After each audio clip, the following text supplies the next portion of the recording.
Hello aspirants, welcome to vision WBCS. আমি তোমাদের sociology faculty Sunny দে। আমরা যে সিরিজটা শুরু করেছি যেখানে আলোচনা করছি সোশিওলজির বিষয়, সোশিওলজি অপশনাল কেন নেবে এবং তার সাকসেস রেট কেমন, সেই বিষয়ে আমরা গত একটি ভিডিওতে আলোচনা করেছি। আজকে আমরা যেটা আলোচনা করতে চলেছি সেটা হচ্ছে যে strategy and important topic discussion. দেখো, আমি নিজে বিশ্বাস করি যে আমি ফাঁকিবাজ, ঠিক আছে? অ্যাজ আ স্টুডেন্ট ছিলাম, অ্যাজ আ টিচারও। ফাঁকিবাজি মানে কি জানো তো? আমার কাছে ফাঁকিবাজি মানে হচ্ছে যে আমার যতটা যেটা যেভাবে পড়ার দরকার আমি সেটা সেভাবে পড়বো। অনেকে যেটাকে বলে স্মার্ট ওয়ার্ক। তো আমি স্মার্ট ওয়ার্ক করবো। তো তার জন্য কিন্তু আমাদের স্ট্র্যাটেজিটা ভীষণ ইম্পর্টেন্ট। কেন আমাদের স্ট্র্যাটেজিটা অপশনালের জন্য জরুরি? কারণ এটা এখন এই মুহূর্তে হয়ে গেছে যে গেম চেঞ্জার। ঠিক আছে? যে অপশনাল যার খেলা তার। তো যদি তাই হয় যে অপশনাল উপর ভিত্তি করেই র্যাঙ্কটা ডিপেন্ড করছে, মানে জেনারেল স্টাডিজ তো সবাই নম্বর তুলে দিচ্ছে, তাহলে একমাত্র অপশনাল পার্থক্যটা ক্রিয়েট করছে। এবং একটা অপশনাল মানে যদি হয় যে ৩ বছরের একটা গ্র্যাজুয়েশনাল লেভেলের পড়াশোনা, তাহলে সেটাকে কোনোরকম প্ল্যানিং ছাড়া আমি ঝাঁপিয়ে পড়লাম এবং আমি শেষ করে ফেললাম। এবং কত দিনে কত বছরে শেষ হচ্ছে সেটা আমি জানি না। এইভাবে আমরা শেষ করতে পারবো না। তো এই কারণে কিন্তু আমাদের ভীষণ ভীষণ ভীষণ যেটা দরকার সেটা হচ্ছে যে স্ট্র্যাটেজি। যে পুরো সিলেবাসটা এমনভাবে দেখে নেওয়া, বুঝে নেওয়া, জেনে নেওয়া, যাতে কিনা আমি নিজে উইথ কনফিডেন্স পুরো সিলেবাসটা শেষ করতে পারি। এবার দেখো, আজকের যে আলোচনাটা আমি করবো, আমি এটা ধরেই আলোচনাটা করছি যে আমি তোমাদেরকে গাইড করবো, ঠিক আছে? যে বা যারা আমাদের যে নতুন ব্যাচটা ওপেন হতে যাচ্ছে, সেটাই আমি গাইড করবো, এটা ভেবেই আমি তোমাদেরকে মানে এখন এই মুহূর্তে স্ট্র্যাটেজিটা শেয়ার করতে চলেছি। বাট এটা যে বা যারা মানে একা একা নিজেরা প্রিপারেশন নিচ্ছে তাদের জন্য এটা ফ্রুটফুল হবে। ওকে, চলো তাহলে এগোই আমরা। দেখো, খেলা বুঝো, খেলাটা ভালো করে বুঝো, ঠিক আছে? সবার ফার্স্টে একটা খেলা খেলতে নামার আগে সেই খেলার নিয়মগুলো জেনে নেওয়া ভীষণ জরুরি, ঠিক আছে? তুমি একটা খেলা খেলতে নেমে গেলে তখন মাঝপথে বলে না না এইভাবে আমি খেলবো না। এবং মনে করে দেখো যে ছোটবেলায় আমরা ক্রিকেট ফুটবল খেলতাম, হঠাৎ করে মাঝে মাঝে নতুন নতুন নিয়ম আসছে এবং সেই কারণে আমরা রেগে গিয়ে মাঠ ছেড়ে পালাতাম। তো এক্ষেত্রে খেলার নিয়ম বোঝা ভীষণ জরুরি। ওকে, সোশিওলজি যে যারা শুরু করছো তাকে ফার্স্টে মন দিয়ে ফাউন্ডেশনটা করতেই হবে। এই ফাউন্ডেশনের মধ্যে সাধারণত কি কি পড়ে? কিছু নির্দিষ্ট টপিক, ঠিক আছে? যেমন হচ্ছে emergence of sociology, sociology as science, sociological perspective, sociological imagination, sociology and common sense, relation of sociology other social sciences. এইরকম ৫ থেকে ৬টা টপিক পড়ে। এইটা হচ্ছে আমাদের একটা ফান্ডামেন্টাল পার্ট গেল। বেসিক কনসেপ্ট হচ্ছে এইটা। তার সাথে আমাদের যে থিঙ্কার পড়তে হয় সে সাধারণত ওয়েস্টার্ন থিঙ্কার, ঠিক আছে? মার্কস, ডুরকেইম, ওয়েবার, জিমেল, মার্সন বা পার্সন মার্টন। এগুলো হচ্ছে আমাদের ওয়েস্টার্ন থিঙ্কার এবং তার সাথে ভারতবর্ষীয় থিঙ্কার বলতে গেলে হচ্ছে ওই আমাদের ঘুরে শ্রীনিবাস, তাদের যে অ্যাপ্রোচ, ঠিক আছে? এই যে অ্যাঙ্গেলটা বললাম, এই ১ থেকে ২ মাস লাগবে তোমার জীবনের সবচেয়ে কঠিন ২ মাস। ভীষণ কষ্ট হবে, ভীষণ কষ্ট হবে। ওকে? কিন্তু তোমার যে ফাউন্ডেশনটা রেডি হয়ে গেল, ব্যাস তারপরে আবার আমূল মাছ বাড়ে আরামসে। ঠিক আছে? একদম দিব্যি বিন্দাস যাবে। এই জায়গাটা অনেকে স্কিপ করে। আমি এমনও দেখেছি স্যার ৬টা থিঙ্কার্স এর মধ্যে কোন থিঙ্কার্স পড়বো? বা ৬টা থিঙ্কার্স এর যে কনসেপ্ট গুলো রয়েছে তার মধ্যে স্যার কোনগুলো পড়বো না। জানবো আমরা সব, পড়বো আমরা সব। কনসেপ্ট আমাদের সবকিছুর ক্লিয়ার থাকবে। এইবার এক্সাম হলে যাওয়ার আগে কোনটার উপর আমি বেশি ফোকাস করবো বা করবো না সেটা আমি আলাদা করে জানিয়ে দিচ্ছি বা বলে দেবো। বাট জানতে হবে, পড়তে হবে সব। এই ১ম যে ফাউন্ডেশনটা, এইটা আমাদের ১ থেকে ২ মাস লাগবে। ওকে? পরবর্তী ক্ষেত্রে মানে 3rd 4th মান্থ আমাদের যেটা চলবে যে আমরা মেথোডোলজি রেডি করছি। রিসার্চ মেথোডোলজি বলে একটা জিনিস থাকে, দারুণ ইন্টারেস্টিং সোশিওলজিতে। এটা পেপার 1 এর মধ্যেই পড়ে এবং তার সাথে জেনারেল কনসেপ্ট এর মধ্যে না যা পড়ে সেটা পেপার 1 আর পেপার 2 ওভারল্যাপিং। সেখানে আমরা স্ট্র্যাটিফিকেশনও পড়বো, মোবিলিটিও পড়বো বা অন্যান্য কাস্ট, ক্লাস, ইন্টারসেকশন সেগুলোও পড়বো। এইটা হচ্ছে আমাদের বিল্ড আপ হচ্ছে, বিল্ড আপ যে আমরা জিনিসটাকে তৈরি করছি যে কিভাবে আমি জিনিসটাকে দাঁড় করাবো। ওকে? তারপর 5th to 6th মান্থে সাধারণত আমাদের যেগুলো চলবে সেটা হচ্ছে যে ভারতবর্ষের সোশ্যাল প্রবলেম। তো আমাদের সোশিওলজির সিলেবাস অনুযায়ী প্রায় ১২টার মতো মানে সোশ্যাল প্রবলেম আছে, including environment, women issue, child issue. ঠিক আছে? প্রায় ১২টার মতো সোশ্যাল প্রবলেম, এগুলো আমরা শিখছি, জানছি। এবং আমি নির্দিষ্ট সোশ্যাল কারেন্ট অ্যাফেয়ার্স প্রোভাইড করি। সেই অনুযায়ী তোমরা সোশ্যাল প্রবলেমস এর ভেতরে সেগুলো ইনক্লুড করছো। মানে সোশ্যাল প্রবলেমস যদি হয় আমাদের স্ট্যাটিক পার্ট, তাহলে সোশ্যাল কারেন্ট অ্যাফেয়ার্স আমাদের ডাইনামিক পার্ট। পরীক্ষা এখন যেভাবে প্রশ্ন করছে বা মানে যেভাবে আনসার এক্সপেক্ট করছে, সাধারণত তোমাকে এখন দেখিয়ে আসতে হবে যে তুমি ডাইনামিক পার্টটা কতটা জানো, যে সমাজে এখন কোন জায়গাটার উপর কি কি চলছে। ঠিক আছে? সেটা ওল্ড এজ ইস্যু হতে পারে, সেটা জুভেনাইল ডেলিনকুয়েন্সি হতে পারে, সেটা ইউথ আনরেস্ট হতে পারে, যে কোনো জিনিস যে তুমি এই মুহূর্তে কি চলছে কতটা জানো। এইটা হচ্ছে আমাদের ডাইনামিক পার্ট। এটা আমরা 5th to 6th মান্থ অব্দি শিখে যাচ্ছি।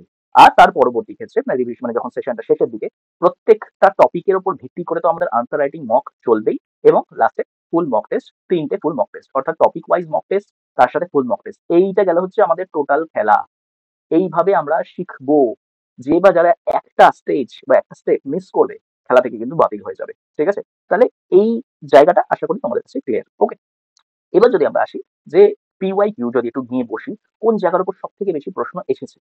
সাধারণত আমি বলি যে মানে স্টুডেন্টরা যারা একটু ফাঁকিবাজ হয় তারা আগে PYQ নিয়ে বসে, দেখি তো কোথা থেকে প্রশ্ন এসেছে। তো সেই ট্রেন্ডটা আমি এখানেই বলে দিচ্ছি, তোমাদের যে ২০০, ২০০, ৪০০ নম্বরের যে পরীক্ষাটা হচ্ছে, সেখানে যে পেপার 1 নিয়ে বসো, যে ফান্ডামেন্টালস অফ সোশিওলজি শেষ করবে, সোশিওলজিক্যাল থিঙ্কার শেষ করবে, রিসার্চ মেথোডলজি শেষ করবে, সে ওখানে তোমাদের ৮টা প্রশ্ন দেয়।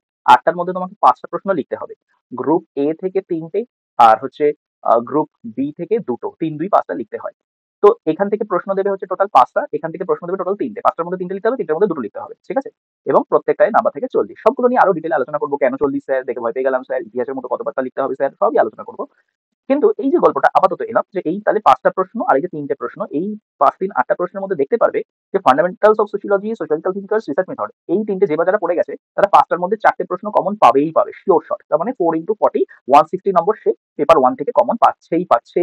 গল্প শেষ। স্যার এত সোজা, তাহলে তো স্যার আমিও পারবো, সবাই পারবে। কিন্তু ব্যাপারটা হচ্ছে যে সবাই মেথড গুলো ফলো করে না। এই যে মেথডটা দেখলাম না, সেই মেথডটা তুমি ফলো করে না। ঠিক আছে, যে বা যারা করে তারা পারে। পেপার 2 তে যদি একটু আসি, পেপার 2 টা ওভারল্যাপিং হয়। মানে পেপার 1 এ এমন অনেক জিনিস আমরা পড়বো জেনারেল কনসেপ্টের মধ্যে, সেগুলো দেখা হবে পেপার 2 তেও ওই একই রকম। পেপার 2 তেও একই রকম। গ্রুপ এ 3টে প্রশ্ন লিখতে হবে, 5টার মধ্যে গ্রুপ বি 2টো প্রশ্ন লিখতে হবে, 3টার মধ্যে ইনটু 40 করে। এখানে যে বা যারা সোশ্যাল প্রবলেমস খুব মন দিয়ে পড়ে যাচ্ছে, চেঞ্জেস ইন সোশ্যাল ইনস্টিটিউশনের মধ্যে কিন্তু কাস্ট, ম্যারেজ, ফ্যামিলি, কিনশিপ সবকিছুই পড়ছে। স্ট্র্যাটিফিকেশন, ইটিসি যতগুলো আমাদের সামাজিক প্রতিষ্ঠান আছে সবগুলোই পড়ছে। সেগুলোর পরিবর্তন এবং তার সাথে approaches to study Indian society, মানে ভারতবর্ষের সমাজ, সেখানে মরানিটি, ট্র্যাডিশন, ইউনিটি, ডাইভার্সিটি, এই অংশগুলো যে বা যারা পড়ে যাচ্ছে তারাও এই 5টার মধ্যে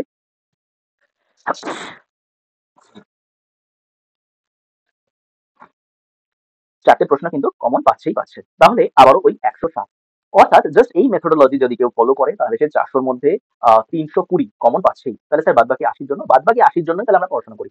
320-র জন্য পড়াশোনা করতে হয় না, 320-র জন্য জাস্ট মেথড ফলো করতে হয়। বাদবাকি 80 নম্বর এই 320 যে বা যারা তৈরি করে নিতে পারবে, 80-র জন্য তাদের হাত এমনি চলবে, সেই প্রসিডিউর সম্পূর্ণটা শিখিয়ে দেওয়া হবে। অর্থাৎ এইটা গেল হচ্ছে আমাদের অ্যাটলিস্ট একটু বোঝার চেষ্টা যে পিওয়াইকিউ অনুযায়ী এক্স্যাক্টলি কোন কোন অংশ পড়তে হবে।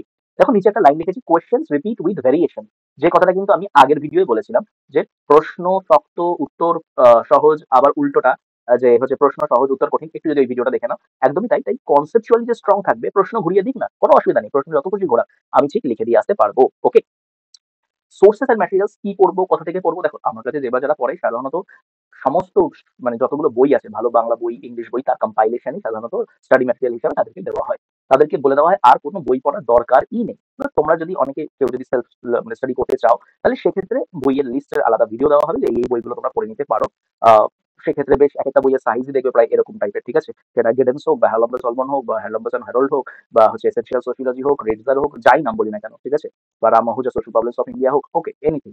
তো আমি স্পেসিফিক স্টাডি ম্যাটেরিয়াল দিচ্ছি এবং সেটা কোথাও বাইরে বিক্রি সাধারণত হয় না, সেটা আমাদের এই কোর্সের মধ্যেই। এবং তার সাথে সোশ্যাল কারেন্ট অ্যাফেয়ার্সও আমি দিই। অর্থাৎ তার একটা পুরো কম্পাইলেশন যে প্রত্যেক মাসে কি কি হচ্ছে, এবং গত 1.5-2 বছরের কম্পাইলেশন আমি তোমাদেরকে আগে থেকেই প্রোভাইড করে দিই, যে জাস্ট ভর্তি হওয়ার সাথে সাথে যে দেখো অন্তত একবার দেখতে থেকো। তারপর যেমন মাস এগোতে থাকি, সেই প্রত্যেক মাসের সোশ্যাল কারেন্ট অ্যাফেয়ার্স আমি দিতে থাকি। এই গেল হচ্ছে আমাদের সোর্স। এইটা দেখেই আমরা পড়াশোনা করবো, এর বাইরে আমরা কোনো বই পড়ি না। তার কারণ যা পড়ার আমি পড়ে নিয়েছি। গত প্রায় মানে ক্লাস 11 থেকে সোশিওলজি পড়ছি, এখন আমার পিএইচডি চলছে। যা সোশিওলজি বই আমি পড়েছি সেখান থেকে কোন জায়গায় কতটা কি ইম্পর্টেন্ট সেগুলো ঘেটে তুলে এনে তোমাদের জন্য আমি সাজিয়ে গুছিয়ে একটা স্টাডি মেটেরিয়াল তৈরি করে ফেলেছি। ঠিক আছে, প্লাস তার সাথে কারেন্ট অ্যাফেয়ার্স প্রোভাইড করছি। এর বাইরে তোমাদের আর কিছু পড়ার দরকার সাধারণত পড়বে না। হ্যাঁ, যদি কেউ পার্সোনালি পড়ছো, মানে একা একা পড়ছো ইন্ডিভিজুয়ালি, সে যদি পিং করো বা তার জন্য আলাদা ক্ষেত্রে বাংলা এবং ইংলিশ বইয়ের ভিডিও একটা দেওয়ার ইচ্ছা আছে। ঠিক আছে, বুক লিস্ট দেওয়ার ইচ্ছা আছে। ওকে, সাধারণত তোমরা যা পড়ছো, অনেকেই দেখেছি ক্লাস নোটস বিষয়টা না বোঝোই না। যে ঠিক আছে, ক্লাস নোট জিনিসটা কি তোমরা জানো না। সেটা হচ্ছে যে আমাদের যখন কলেজে বা ইউনিভার্সিটির টিচাররা পড়াতেন, তারা কি বলছেন আমরা তার দিকে তাকিয়ে শুনছি, এবং সঙ্গে সঙ্গে আমাদের হাত চলছে। ঠিক আছে, হাত চলছে এবং এমন ভাষায় হাত চলছে, নিজের ভাষা নিজেও দেখে পরে বুঝতে পারবো না যে কি লিখেছি, বাট অ্যাটলিস্ট লিখছি লিখছি লিখছি। এই যে শুনে কিছু কিছু জিনিস লিখে নিলাম, এটাই কিন্তু আমাদের ক্লাস নোটস, এটা আমাদের কাজে লাগবে। যে টিচার তো ধরো 2 ঘন্টায় কিছু একটা বুঝিয়ে দিয়ে চলে গেল, কিন্তু পরবর্তীতে আমাদের তো সেই সময় রেকর্ড অপশন ছিল না, কি বললেন তিনি সেটা আমি কি করে জানবো?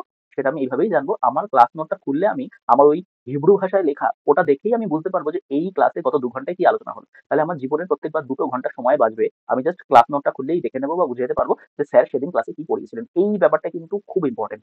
তাহলে তোমরা যেটা করবে সেটা হচ্ছে যে ছোট ছোট ছোট ছোট কনসাইজ নোটস বানাবে, এবং তোমাদের নিজস্ব কিছু সামারি শিট বানাবে। মানে সোজা কথা, নিজের ভাষায় কিছু, যেটা তোমার বুঝতে, পড়তে এবং একবার চোখ বুজিয়ে নিতে ভীষণ সুবিধা হবে।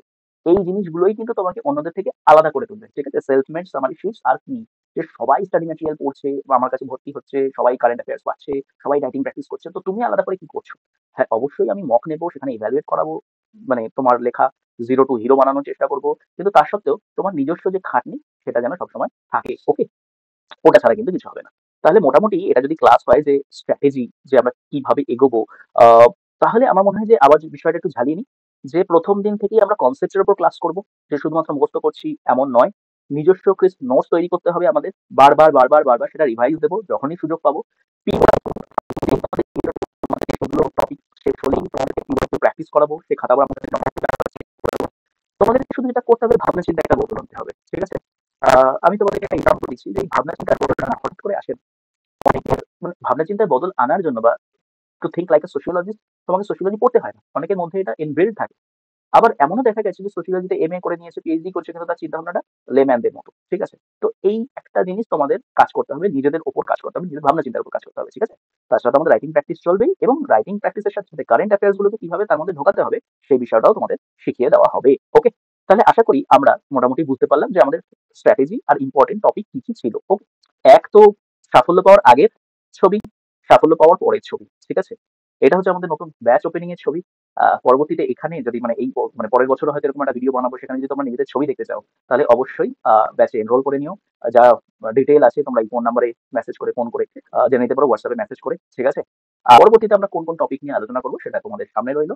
এর প্রত্যেকটা টপিক নিয়েই আমরা খুব ডিটেইলে আলোচনা করছি। আশা করবো তোমাদের যাতে কোনো রকম কোনো কোয়ারি না থাকে, সেটাই আমাদের মূল উদ্দেশ্য। ওকে? চলো দেখা হচ্ছে তাহলে ক্লাসে। টাটা।